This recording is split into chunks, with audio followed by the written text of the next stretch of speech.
현재 일본 당국이 삼성전자 도쿄지사를 비롯해서 도쿄에 위치한 한국 대사관도 압류하겠다는 내용이 보도되면서 적지 않은 논란을 일으키고 있습니다. MBC 라디오 시선집중은 조선일보를 인용한 방송에서 일본 자민당에서 한국의 대법원 강제징용 판결로 미쓰비시의 자산을 압류하는 한국 내 움직임에 대항해 한국 기업인 삼성전자 도쿄지사의 자산을 압류하고 한국 대사관도 압류해야 한다는 논의가 있다고 밝혔습니다. 만약 이러한 논의가 실제로 이루어지고 있다면 일본은 그야말로 최악의 행동을 하게 되는 것인데요. 삼성전자는 위의 사항과 아무 관계도 없는 데다가 일본의 한국 대사관은 치외 법권으로 일본 법원에서 영향을 끼칠 수 없는 곳인데 일본의 가장 큰 정당에서 이런 논의가 나왔다는 것 자체가 믿을 수 없는 것입니다. 문제는 지금까지 일본의 모습을 살펴보면 이런 황당한 논의가 실제로 이뤄졌을 가능성도 적지 않다는 것입니다. 자민당은 작년에 한국 대항 반도체 수출 규제를 일으키는데 가장 중심적인 역할을 해온 정당이며 오래전부터 삼성을 노리고 있었다는 점입니다. 수출 규제는 작년에 즉흥적으로 이루어지긴 했지만 일본 자민당 고위급 임원들은 이미 수년 전부터 한국의 반도체 주요 물자 수출 공급을 막아서 글로벌 반도체 기업의 중심인 삼성을 무력화시키자고 오랫동안 주장해왔습니다. 그러한 구상은 수년간 일본의 자민당 우익파 의원들이 언급해왔었고 실제 작년에 실행이 되어버린 것입니다. 다만 반도체 주요 물자 수출을 막았더라도 한국이 예상과는 다르게 선방했고 일본이 오히려 피해가 컸습니다. 하지만 여전히 그들은 강제징용 이슈와 결부해서 삼성을 공격의 대상으로 염두에 두고 있는 상황인 것이죠. 한국의 제1기업인 삼성의 도쿄지사를 압류하는 것은 상징적으로 한국에 이 정도로 강력하게 대응하겠다는 의지를 보여줌으로 해서 한국의 강제징용 판결을 무력화시켜 보겠다는 메시지를 보낸다는 것입니다. 그러나 앞서 언급했듯이 법적으로 아무런 근거가 없이 일본에서 이러한 조치가 실제 이루어질지는 미지수입니다. 다만 스가 내각에서 이를 적극적으로 압박한다면 일본 검찰이 어떻게 움직일지 모르는 일이 되는 것입니다. 특히 스가 내각은 강제징용 관련 판결을 철회하라고 총리가 되자마자 강한 메시지를 보내고 있습니다. 현재 스가 총리는 동남아 순방 중입니다만 한국만큼은 강제징용 판결이 해결되기 전엔 안 가겠다고 버팁니다. 즉 스가 내각에서 가장 해결에 중점을 두고 있는 외교 현안 중 하나는 한국의 강제징용 판결이라는 것이고 이는 스가 내각에서 아베 총리가 마무리 못한 강제징용 판결건을 해결해 보겠다는 뜻으로 비춰지고 있습니다. 게다가 삼성 압류를 비롯해서 주일 한국 대사관의 압류까지 언급하는 것은 지금 마음이 급한 게 아니냐는 것이죠.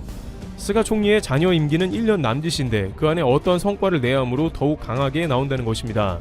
스가 내각의 지지율은 막 총리가 되었을 때보다 현재 12%가량 떨어져 있는 상황으로 좋지 않습니다.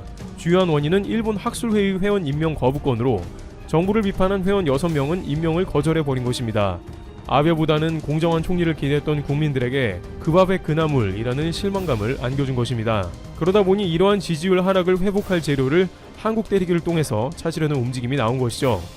1차적으로는 강제징용 판결을 하지 않으면 아예 한국에는 가지 않겠다고 으름장을 놓다가 이제는 한국 내 일본 자산의 현금화가 이뤄진다면 삼성전자 도쿄지사 압류에 맞불을 놓겠다는 것입니다. 물론 일각에서는 일본에서 단순히 한국의 대법원 강제징용 판결을 철회하라는 으름장에 불과하다며 실제 그렇게 될 가능성은 매우 낮다고 보고 있습니다. 특히나 주일대사관 압류권은 불가능하다는 것입니다. 만약 도쿄 소재의 주일대사관을 실제 압류하게 된다면 한국은 일본 대사관을 공식적으로 철수하게 됩니다. 또한 주일대사관은 일본에 있더라도 국제법상에서 한국 땅과 같은 의미를 갖기 때문에 말이 안 됩니다. 결국 그것은 양국이 단교를 한다는 의미이기 때문에 그 지경까지 가기는 현실적으로 어렵다는 것입니다. 그럼에도 계속해서 일본에서 이런 논의가 이루어지고 있으니 한국은 알아서 처리하라는 일종의 메시지라는 것이죠. 또 다른 의견으로 미국 흉내를 내고 있다는 것입니다. 미국은 지난 7월 코로나 백신 등을 해킹하는 동시에 국가의 안보를 위협하는 중국에 대항하여 텍사스 중국 총영사관 철수 명령을 내린 바 있습니다. 이에 따라 군사물자 반출 등을 이유로 반도체 수출 규제를 자행한 일본이 한국 대사관 압류를 고려한다는 것입니다. 미국처럼 자신들도 안보를 위협하는 한국에 일종의 조치를 취한다는 것이죠. 그러나 국제법상 한국의 대사관은 압류할 수가 없고 정식 절차에 의해 철수되어야 하는 것이기 때문에 애초에 말이 안 된다는 의견이 나오고 있습니다. 그럼에도 불구하고 일본 정부를 주시해야 합니다. 일본 정부는 현재 한국의 강제징용 및 소녀상 등 역사 문제에 관련해 초강경 대응으로 나오고 있기 때문이죠. 그런데 이런 것이 오히려 일본의 실수를 만들어냅니다. 새롭게 내각을 꾸린 스가 총리가 매우 조급하다는 것이 이 와중에 큰 문제를 일으킬 수 있다는 것입니다. 호사카 유지 교수는 이에 관해서 스가 내각의 외교부가 독일 외교장관에 소녀상 철구를 요구한 자체를 보자면 매우 조급해서 지금까지 조용하게 소녀상 문제를 처리했던 일본과는 상당히 다른 행보를 보였고 결국 이것이 문제가 돼 독일 사회 전반에 소녀상이 알려져 결국 소녀상을 보호하게 된 역풍을 맞게 된 상황이 나온 것이라고 지적하고 있습니다.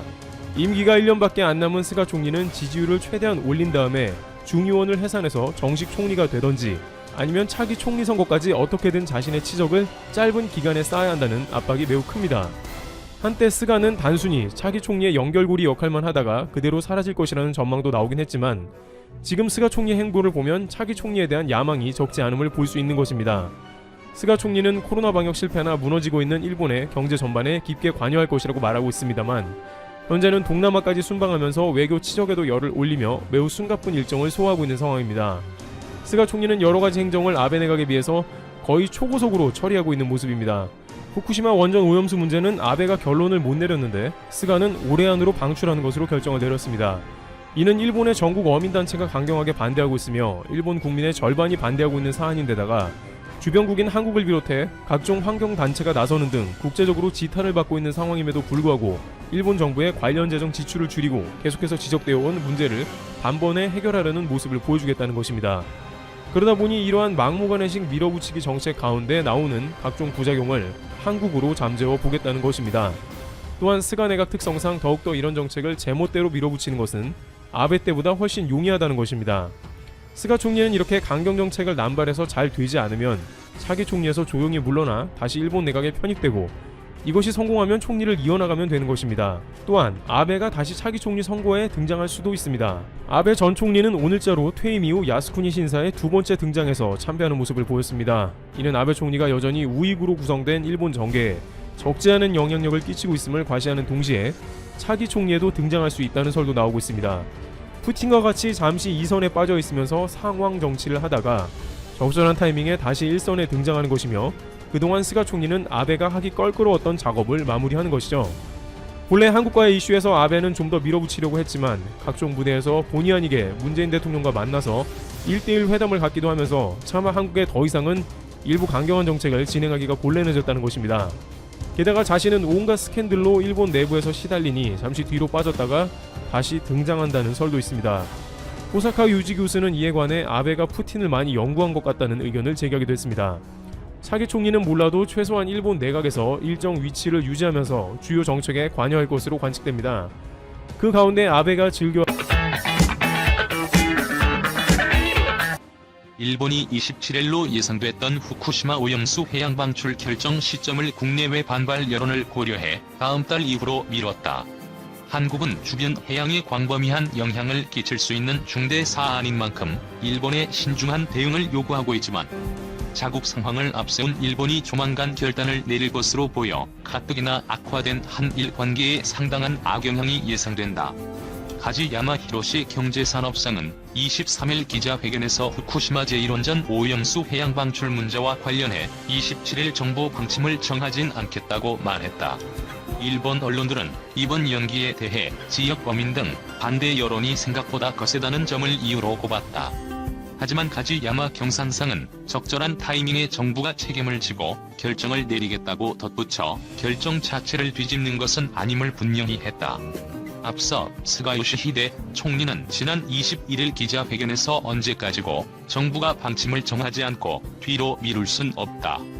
가급적 빨리 정부가 책임을 갖고 처분 방침을 정해야 한다고 말했다.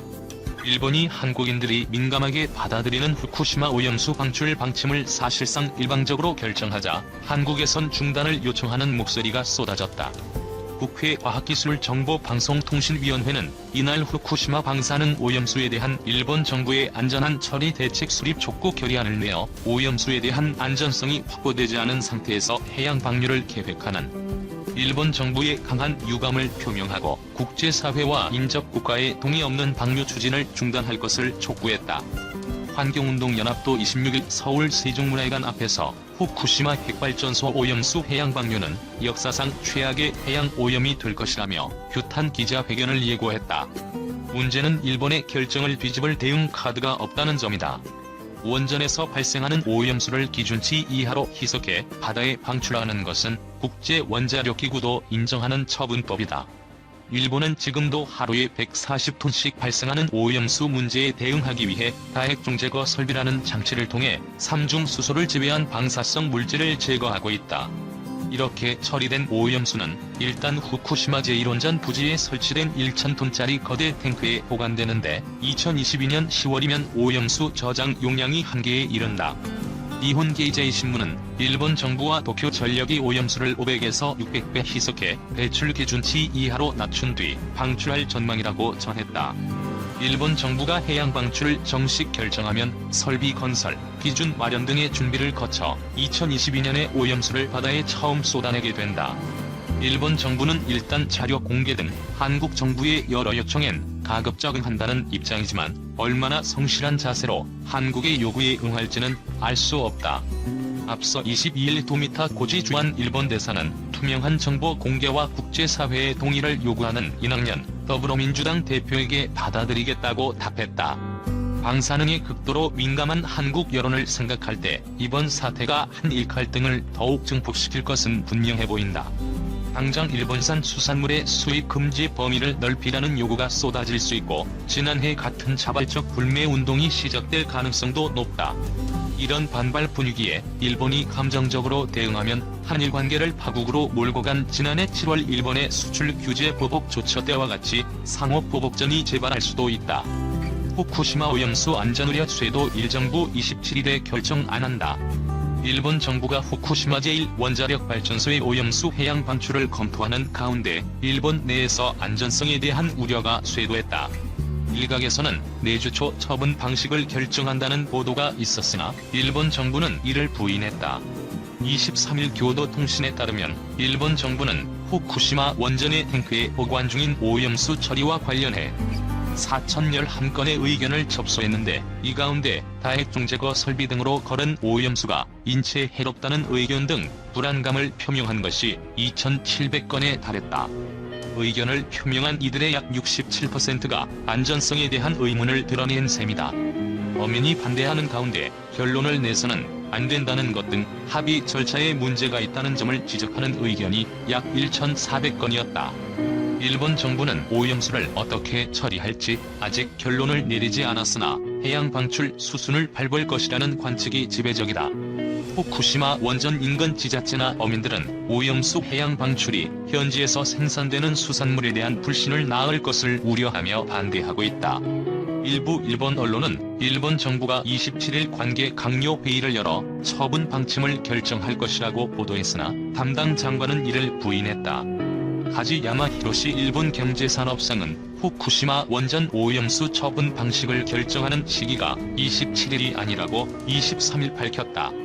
하지야마 경제산업상은 일부 보도에서 27일에 정부 방침을 결정한다는 이야기가 나왔지만 27일에 정부 방침 결정을 하지 않는다며 지금 구체적인 결정 시점을 전할 수 있는 단계가 아니다고 이날 일본 경제산업성에서 열린 기자회견에서 말했다. 그는 현 시점에서 정부로서 처분 방침이나 결정 시기를 정하지 않았다며 관계 성청에서 더욱 검토한 후 적절한 시점에 정부로서 책임을 가지고 결론을 내고 싶다고 설명했다. 하지만 가지야마 경제산업상은 탱크가 가득 차게 되는 것도 있으며 한편으로는 일정 시기에 결정하지 않으면 안 되는 제약도 어느 정도 의식하며 해야 한다고 언급해 처분 방식 결정에 그리 오랜 시간이 걸리지 않을 가능성을 내비쳤다. 그는 결정하더라도 이행하는 것은 2년 후가 된다고 덧붙였다. 스가 요시히데 일본 총리는 최근 인도네시아 방문 중에 열린 기자회견에서 오염수 처리 문제를 언제까지나 방침을 결정하지 않고 미룰 수는 없다며 가능한 한 빨리 정부가 책임지고 처분 방침을 결정할 생각이라고 말했다.